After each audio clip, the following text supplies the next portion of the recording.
Hey guys, welcome to the JZ report. We're sorry for our long hiatus in between recordings.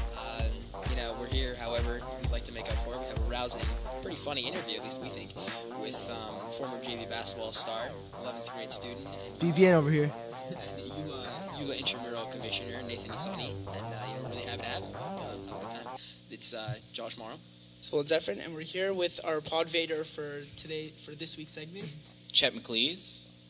And let's get right into it. Nathan Nissani, ULA intramural commissioner. So, in the beginning of the year, you stepped up to be the commish for the 10th and 11th grade intramurals because no one else wanted to. Why did you decide to put the burden on your shoulders to run the league? The reason is I just love basketball. I don't know why. I just do. Kobe, he's my favorite player, and he never stops playing basketball. He always plays basketball, and I want to get better at it. And whenever I'm commissioner, I get to choose when I play and when everyone else plays. So you had a fear of not playing. No. You take it wrong. I didn't mean that. Taking it wrong. Okay. Next question. Nathan, you know what? In the past, the league competitiveness has died down in previous years. How did you allow the competitive environment of the league to die after a month? It seems pretty brutal. It wasn't a month. It was much more than a month.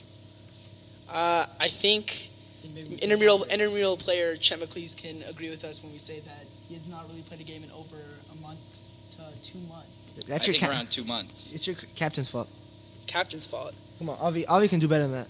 So, which leads me to my next question. Some would say that there are team captains with high egos in this league. So how are you allowing them to step all over you and not play the games that you schedule for them? There are some captains in the league that are on varsity, but they're on varsity and they barely play. And every time they have a game with varsity, they say they can't play intramurals, so that it ruins the league. I really don't like that. But varsity probably doesn't play every single day. But every time I schedule a game, they play. Okay, so It seems very unfortunate. I know. Kind of coincidental, if you believe in coincidences. If we ever, get the league back on track, and at this point it's an if, not a when. What's the playoff format going to be? How's that going to work? 100%. We're starting this Monday. Come Monday. We're starting. Playoffs? Playoffs are starting this Monday? No, not the playoffs. The season is starting this Monday. So, let's say playoffs are going to start next week. How would you? Nathan, pretty sure I just was informed that this Monday's actually President's Day, so I hope that works out well. I was not aware of that. But So there you have it, Nathan Nissani, not very aware of the schedule or the calendar year. So Let's give him the benefit of the doubt. I'm sure he just needed to check the calendar, maybe shuffle around a couple games, maybe shuffle around a varsity game, better suit our interests. But let's create a hypothetical situation here for a second, Nathan. If playoffs were to start next week, how would you make the playoff system? The season didn't go too well. People might be losing faith in you and your abilities to make a playoff system. So what would you tell them that you would do to make a good playoff system?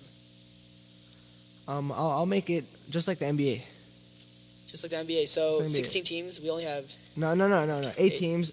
One will play 8. It'll be like only one conference, a Western Conference. We're the Western Conference, and the semifinals will be the championships. And is this going to be like a knockout format where... one game elimination, right there. One game elimination. That's going to be some competitive basketball the next 2 weeks. All right, Chet, so... All right, what do you have to say about the accusations against you that your trade to acquire Yakov Loboda from their own team was an act of corruption? It was not an act of corruption. Yakov Loboda was not getting enough playing time on Laurent's team. Laurent would not play him. I don't know why. I have no idea. And Yakov wanted to shoot some more. So my team, you could use a shooter like Kevin Love. But it just worked out that we got him. We traded him for Yossi Kobe. It was a fair trade. It was not corrupt at all. So I'm sorry. It was not corrupt at all. If I said Yakov Loboda that you saved him, he would agree. He would agree. And he's getting more shots than the He team. loves his team. He loves his team. So is it satisfying knowing that even though the team you are captain of is up there with the best in the league, you're only the third best player on the team, behind Jojo Himmelman and Yakov Loboda, a.k.a. Kevin Love? I do not believe that. And why do you say that? 'Cause I'm the best on my team. Stats don't show that, though.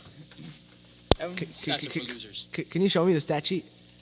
You're supposed to be keeping that, so you show me that. I was playing when I play. How do you want me to keep the stats when I play? I'll get Baruch Grolnick on that immediately if he doesn't mess up the score. Again. Like last time, we actually won the game. Last like 3 times. We actually won the game, Seems to and be a we ended up recurring losing issue. because of a. Okay, so here's another thing about the hierarchy on the team. If it comes down to the last shot of the game in a big game, let's say you're in the playoff format, you're 1 game away from the finals, you're down 1 point with the last possession. Who's getting that last shot? You, JoJo, Or again, Kevin Love, aka or Jakob Laboda, aka Kevin Love.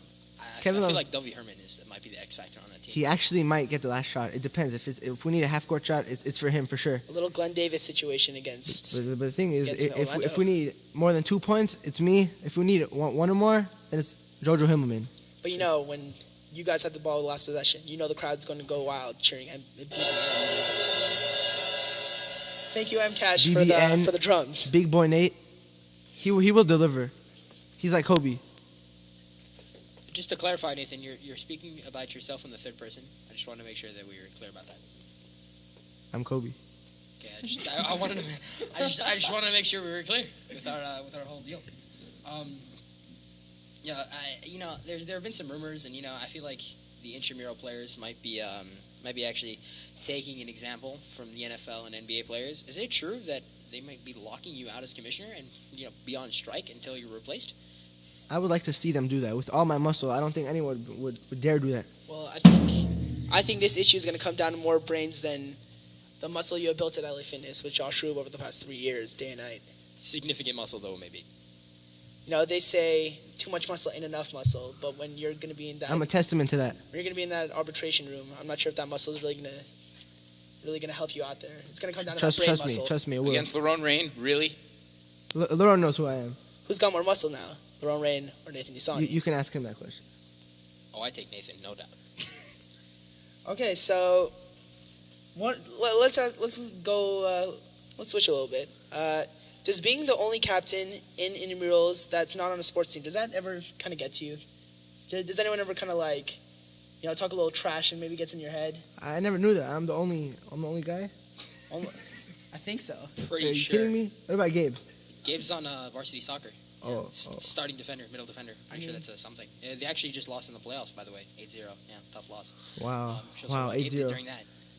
Wow. I take Eula commissioner over 8-0. So score one for Nathan Nissani right there.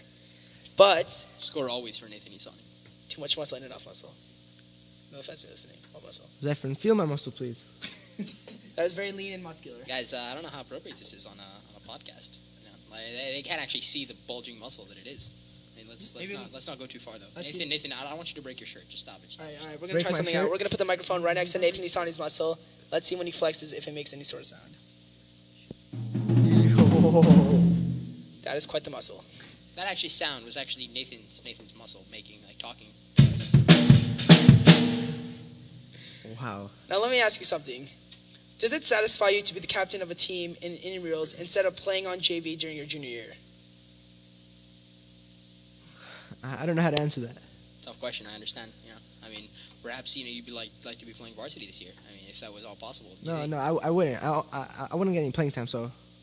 Why was that team? There's actually a point guard controversy these days on varsity. Maybe you could slip in there and try to usurp Jordan Schoenfeld as third point guard off the bench. I mean, now that he's been usurped himself by Ariel Sokol, a sophomore. I actually would have. I would have maybe played point guard for the team, but I just think that I'm too good for them. So. Everyone remembers the deadly combination of Nathan Nissani and Josh Rube last year on JV. Led them to league champions. So I'm sure the basketball team's really missing out here.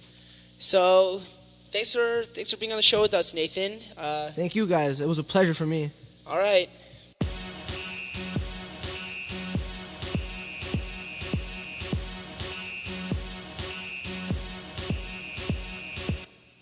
Hey guys, we're back. JZ Report. I'm Josh Morrow. Swollen Zephrin. We're here with our producer, Chet McLeese. Hi. How enthusiastic, Chet. That's so nice of you. We'd also like to welcome back Nathan Nissani, intramural commissioner, Also known as BBN. along with Daniel Benjamin and Jakob Laboda, who are here to play a nice little game with us. Hope you'll enjoy it.